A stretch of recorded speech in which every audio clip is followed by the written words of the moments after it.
Haleluya. Amen. Ndio maana hata ukimwambia mtu mtafute mgonjwa, unaambia anaumwa nini? Akipita akitumia kuhisi, ni rahisi kupata shida ya tumbo, akasikia mgongo unauma. Hivi vyote vinasaidiana hivi vitano kwenye kutabiri. Inategemea na huyu mtu anayeenda wapi.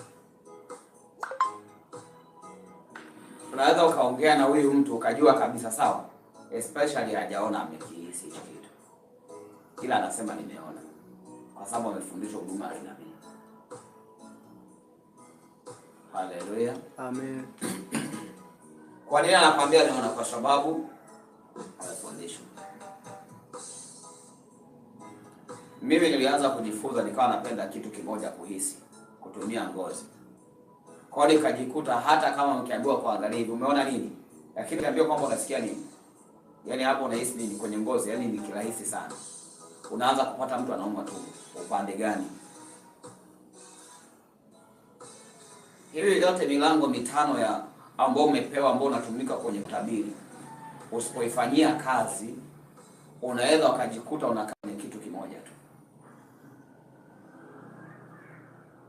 Kwa nini natamani kwamba uifanyie kazi milango yote mitano ya unabii ambao Mungu amekupa, milango yote ya unabii, ili uweze kutabiri, usikose ujumbe.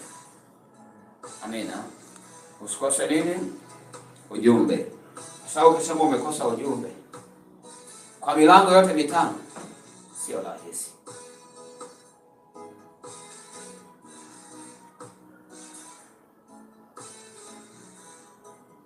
Kwa sababu ngozi haiwezi kadanga kwamba unasikia maumivu ukasema hamna maumivu. Mwili hauwezi ukadanganya kabisa. Kwa hiyo changamoto kwenye utumishi wa kinabii, mtu anaweza akakaa kwenye shule ya kinabii kwa muda mrefu, alafu ukakuta mambo mengi hayafahamu au hawezi kufanya vitu vingi kwa sababu ya kutotendea kazi kila anachojifunza darasani. Asipokitendea kazi kila anachojifunza shuleni, hawezi kuperform vizuri. Baada ya muda atajikuta yeye haelewi siku zote.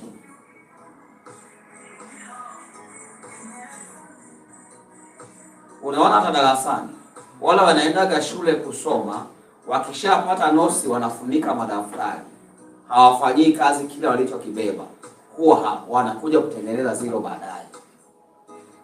Kwa nini anapata zero? Sio kwamba hakuwa darasani, ila hakufanyia kazi kile alichojifunza. Amina. Maana yake anaweza akapewa vitu vingi kwenye utumishi wa Mungu, lakini hafanyii nini? Kazi.